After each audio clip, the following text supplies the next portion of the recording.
रविवार को दिल्ली के रोहिणी में अचानक एक धमाका होता है। धमाके की आवाज और धुएं के गुबार के बीच किसी को समझ नहीं आता कि हुआ क्या है। दिल्ली में 13 साल बाद यह धमाका हुआ।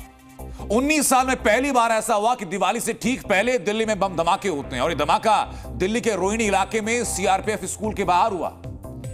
लोग दहशत में, और यह सवाल पूछा जा रहा है कि दिवाली से 10 दिन पहले यह धमाका क्या दिल्ली में किसी बड़ी आतंकी हमले का ट्रेलर है?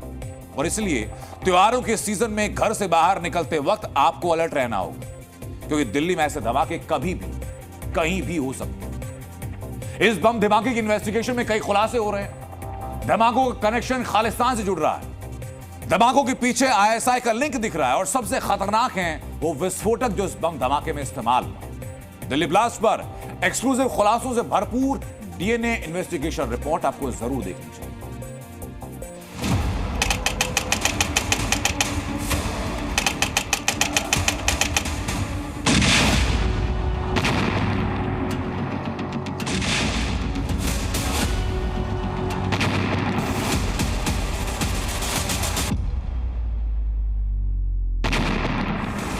क्या 19 साल बाद दिवाली से पहले आतंकियों के टारगेट पर है दिल्ली?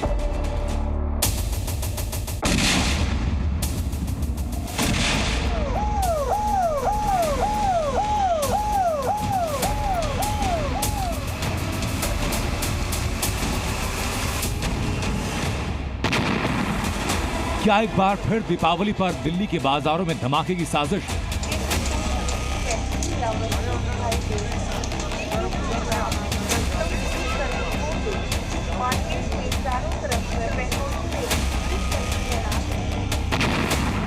क्या रोहिणी में स्कूल के बाहर हुआ धमाका बड़े बम धमाके का ट्रेलर?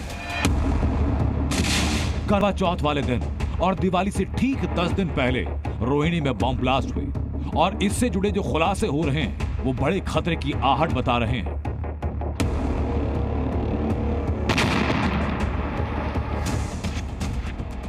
ब्लास्ट के बाद धुएं की सफेद लपटों के साथ सफेद धुएं का गुबार देखा गया। जी न्यूज को एक्सक्लूसिव जानकारी मिली कि स्कूल के बाहर धमाके के बाद सफेद रंग का जो पाउडर मिला उससे 3 केमिकल्स को मिलाकर तैयार किया गया।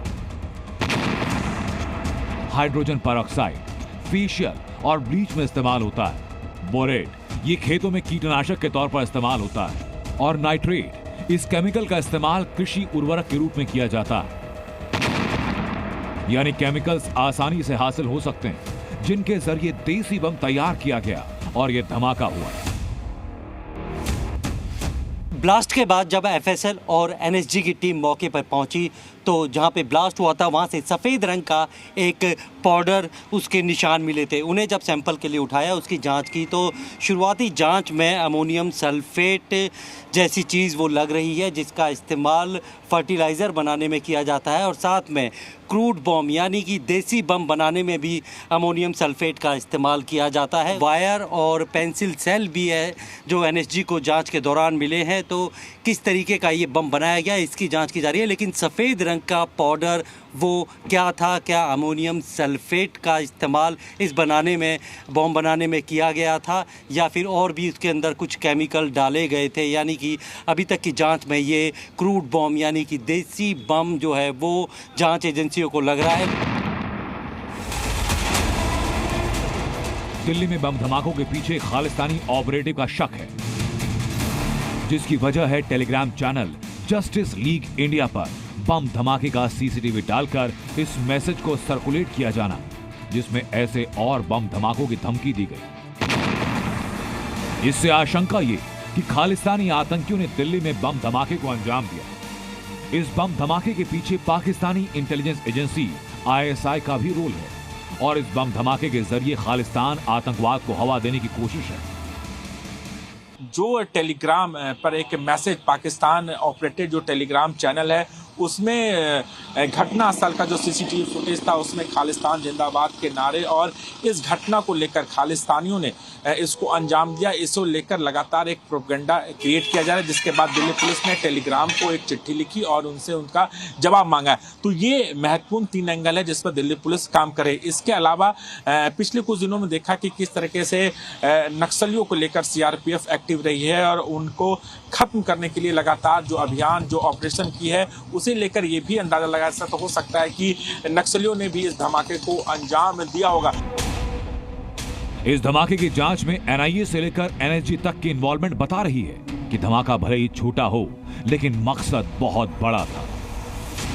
जो आसपास के तमाम इलाके लगभग 3 किलोमीटर के रेडियस का जो मोबाइल डेटा है वो डब किया, उसके जरिए ये पता लगाने की कोशिश कर रही है कि उस वक्त किन किन लोगों का फ़ोन एक्टिव था और क्या उस पर किसी की बातचीत हुई है, क्या कोई सस्पेक्ट कॉल था, तमाम चीज़ों की जांच कर रही है। जो सबसे महत्वपूर्ण जानकारी हासिल है सीसीटीवी फुटेज के जरिए दिल्ली पुलिस को, जो सूत्रों के हवाले से खबर है कि 3 सस्पेक्ट नजर आए, जिसमें से एक शख्स व्हाइट टी शर्ट पहने है, बाकी 2 शख्स और नजर आ रहे हैं और ठीक उसी जगह पर, मतलब ब्लास्ट होने से ठीक पहले उसका लोकेशन ठीक इसी जगह था। दिल्ली से नीरज गौर के साथ प्रमोद शर्मा, जी न्यूज। दिल्ली में धमाका एक स्कूल के बाहर हुआ। भले ही कोई घायल नहीं हुआ, लेकिन खतरे का अलार्म बज चुका है, क्योंकि स्कूल के बाहर बम धमाके बड़ी साजिश के तहत किया गया और खुफिया रिपोर्ट इशारा कर रही है कि धमाका दिल्ली में किसी बड़े धमाके का ट्रेलर। मैं तस्वीर दिखाता हूं, धमाके के निशान जरा देखिए आप। धमाके के निशान देखिए, बम धमाके से स्कूल की दीवार को कितना नुकसान पहुंचा है।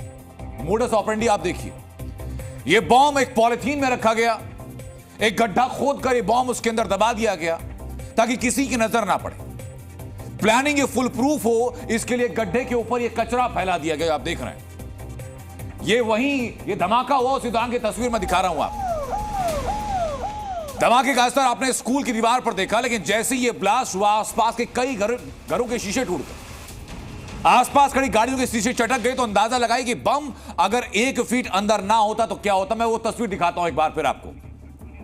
तस्वीर जरा आप देखिए, ये तस्वीर जरा आप देखिए, मैं दिखाऊंगा आपको तस्वीर जो बता रहा है कि कैसे सुरक्षा एजेंसीज वहां पहुंची और कैसे फिर पूरी मोडस ऑपरेंडी को खंगाला गया।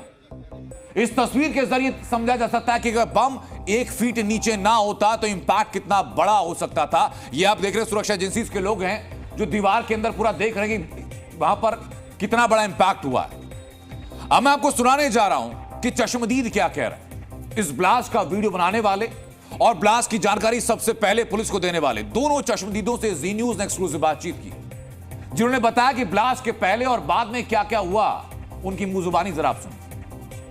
क्या हुआ था जब आप ये जो वीडियो बना रहे थे, तो अचानक से जो आवाज़ आई है वो आपने अपनी आंखों से भी देखा, जो आपके कैमरे में, मोबाइल के कैमरे में कैद हुआ, और उस वक्त और क्या क्या चीज़ आपने देखी? सर ऐसे ये सब चीज़ें एक फ्रैक्शन ऑफ सेकंड में हुई। मैं अपने कैमरे का लेंस चेक कर रहा था, फोकस वगैरह चेक कर रहा था, ब्लास्ट ने मेरे को हिला दिया और मैंने दूसरी तरफ देखा तो वाइट कलर का धुएं का गुबार था और बहुत ही अननेचुरल टाइप सा था। पहले मेरे को लगा कि वो सिलेंडर ब्लास्ट है, गैस सिलेंडर ब्लास्ट है, लेकिन ऐसा नहीं होता उसमें। और मैंने इमीडिएटली कैमरा वगैरह रख के जब मैं वहाँ पे गया देखने, तो वहाँ पे ऑलरेडी लोकल्स आ गए थे।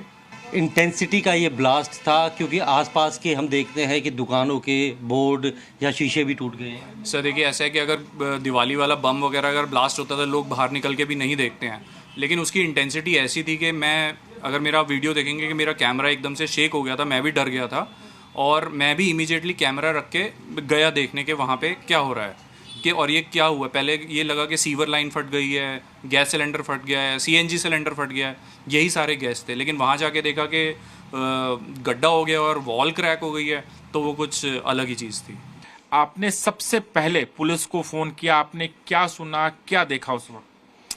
ये मैं एक स्लॉटर हाउस के ऊपर काम कर रहा था, तो 7-7:30 बजे के वाक़या है। तो जब उस समय धमाका मेरे को सुना और ये खिड़कियों में कंपन आया और पक्षी उड़े, तो वो देख के मैंने फिर रिकॉर्डिंग करनी शुरू कर दी। काफ़ी धुएं का गुब्बार था और गहरा धुआं था।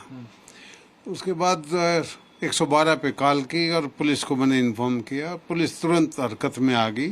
आपने सबसे पहले क्या देखा था यहाँ पे, क्योंकि एक आवाज़ तो आई, उसके बाद चारों तरफ धुआं ही धुआं था, उसके बाद रिस्पॉन्ड टाइम क्या था और क्या लगता है कि ब्लास्ट का जो धमाका था काफ़ी तेज़ था?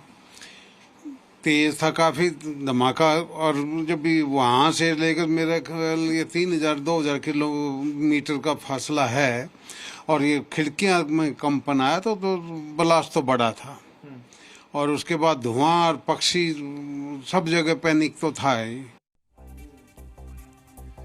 इन्वेस्टिगेशन अभी चल रही है। लोग ये कह रहे हैं कि अगर रविवार ना होता तो ये ब्लास्ट स्कूल टाइमिंग के दौरान होता, और अगर ऐसा होता तो बच्चों की जान चली जाती। और इसलिए इस बात का शक पुख्ता होता है कि स्कूल के बाहर किया गया धमाका एक ट्रायल रन था, क्योंकि दिवाली से पहले दिल्ली में बड़े आतंकी हमले की साजिश का इनपुट मिल रहे हैं। सूत्र क्या बता रहे देखिए जरा। सूत्रों के मुताबिक दिल्ली एनसीआर में आतंकी हमले का खतरा है। भीड़ भाड़ वाले इलाकों में और बाजारों में धमाके हो सकते हैं, इनपुट हैं। दिल्ली में धार्मिक स्थल पर भी आतंकियों के निशाना हो सकता है, यह साफ इनपुट मिल चुके हैं। त्योहारों का सीजन है, बाजारों में बेतहाशा भीड़ है, दिल्ली में टेरर अलर्ट है, एक ब्लास्ट हो चुका है, लेकिन बावजूद इसके दिल्ली में सुरक्षा के प्रबंध कैसे हैं? पुलिस और आम लोग कितने अलर्ट हैं? इस रिपोर्ट में दिल्ली की सुरक्षा का लिटमस टेस्ट में दिखाने जा रहा हूं।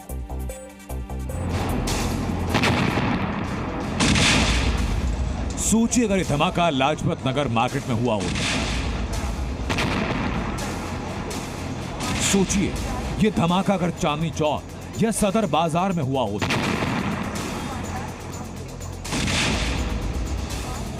या दिल्ली के दिल कनॉट प्लेस में हुआ होता, तो क्या होता? लेकिन क्या दिवाली से पहले ऐसे बम धमाकों को रोकने के लिए दिल्ली पुलिस तैयार है? सभी दुकानदार और मार्केट में आए व्यक्तियों और महिलाओं से निवेदन है कि यदि मार्केट में कोई संदिग्ध व्यक्ति या वस्तु दिखाई दे तो इसकी सूचना अपने निकटतम पुलिस कर्मी को दे। दिल्ली के बाजारों में दिवाली से पहले की भीड़ को देखते हुए सुरक्षा के अलग और कुछ खास इंतजाम किए हुए हैं, क्योंकि सुरक्षा एजेंसियां जानती है कि एक चूक कितनी भारी पड़ सकती है। लिहाजा तकनीक के साथ साथ जो मैनुअल जो पुलिसिंग होती है वो भी की जा रही है। ऐसी भीड़भाड़ वाली जगहों पर सादी वर्दी के साथ वर्दी में पुलिस कर्मियों को जो है यहाँ पर तैनात किया गया है। जितने भी एंट्री और एग्जिट पॉइंट है उन्हें बंद कर दिया गया है। सरोजनी नगर में जितनी सुरक्षा टाइट थी, लाजपत नगर मार्केट में उतनी ही ढीली। मेटल डिटेक्टर थे, बैरिकेडिंग थी, मचान भी थी, लेकिन पुलिस वाले नदारद थे। इस वक्त हम लाजपत नगर की बेहद व्यस्त रहने वाली मार्केट में हैं और इस वक्त ये जो मेटल डिटेक्टर लगे हैं ये यहाँ से एंट्री पॉइंट होता है, लेकिन ये मेटल डिटेक्टर इस वक्त काम नहीं कर रहे। लोगों का कहना है कि अभी ने चालू नहीं किया गया है। वहीं संदिग्ध लोगों पर नज़र रखने के लिए यहाँ पर बाकायदा एक मचान बनाई हुई है जिस पर पुलिस वाले को तैनात होना चाहिए था और उसे हर संदिग्ध पर नज़र रखनी चाहिए थी, लेकिन वो भी यहाँ पर मौजूद नहीं है। कल भी बहुत तंगड़ी पाबंदी थी, अब भी पाबंदी स्टार्ट होने वाली है। जो खाना खाने गए, लंच करने गए, वो दोबारा आ जाएंगे, दोबारा खड़ी रहते हैं। नहीं है, अभी एक भी नहीं दिखा ऐसा। तो कोई कहीं चेकिंग, कहीं कुछ भी ऐसा नहीं दिखा। बम ब्लास्ट हुआ, चेकिंग होना चाहिए, वो कुछ भी नहीं दिखा अभी दिल्ली में ऐसा। तो दिल्ली के सबसे भीड़ भाड़ वाले इलाके चांदनी चौक में मेटल डिटेक्टर और स्निफर डॉग्स के साथ पुलिस वाले कैसे चेकिंग कर रहे थे, लेकिन सदर बाजार में सिक्योरिटी की हालत बिल्कुल इन मेटल डिटेक्टर की तरह थी, यानी एकदम खराब। यहाँ पर मेटल डिटेक्टर तो लगाए गए हैं देखिए, लेकिन मेटल डिटेक्टर पे जो लगाए गए हैं वो मेटल डिटेक्टर फिलहाल चल नहीं रहे हैं। आप देख सकते हैं कि मेटल डिटेक्टर यहाँ पर जो है लोग वहाँ पे आ जा रहे हैं, लेकिन मेटल डिटेक्टर में कोई भी गतिविधि नहीं है, ये चल नहीं रहे, बिल्कुल खराब पड़े हुए हैं। दिल्ली के दिल कहे जाने वाले कनॉट प्लेस में त्योहारों की भीड़ बढ़ रही है, लेकिन इस भीड़ में सिक्योरिटी और पुलिस को ढूंढना भूसे के ढेर में सुई को ढूंढने जैसा है। बी ब्लॉक पर हम इस वक्त मौजूद है, लेकिन कोई भी सुरक्षा नहीं है, कोई व्यवस्था नहीं है, कोई मेटल डिटेक्टर नहीं है। और दूसरी तरफ दिखा दे, सेंट्रल पार्क है, इधर मेन रोड है, क्योंकि इनर सर्कल में हम मौजूद है, कोई बैरिकेडिंग नहीं, कोई पुलिस वाला नहीं। और एक और तस्वीर दिखा देते हैं, उसके दूसरी तरफ इधर से भी तमाम लोग आ रहे हैं, लेकिन कोई सुरक्षा नहीं है, कोई बैरिकेडिंग नहीं है। तो आप अंदाज़ा लगा सकते हैं कि त्यौहार से पहले दिल्ली का दिल कहे जाने वाले कनॉट प्लेस में कितनी सुरक्षा आपको नजर आ रही है। यही हाल कनॉट प्लेस की जनपथ मार्केट का था, जहां लोगों की भीड़ तो थी, लेकिन लोगों की सुरक्षा के इंतजाम नहीं थे। एक तस्वीर आपको दिखा देते हैं जनपद की जो मिनी मार्केट है, तमाम आपको भीड़ नजर आ रही होगी, लेकिन सुरक्षा के कोई भी बंदोबस्त यहाँ नहीं है।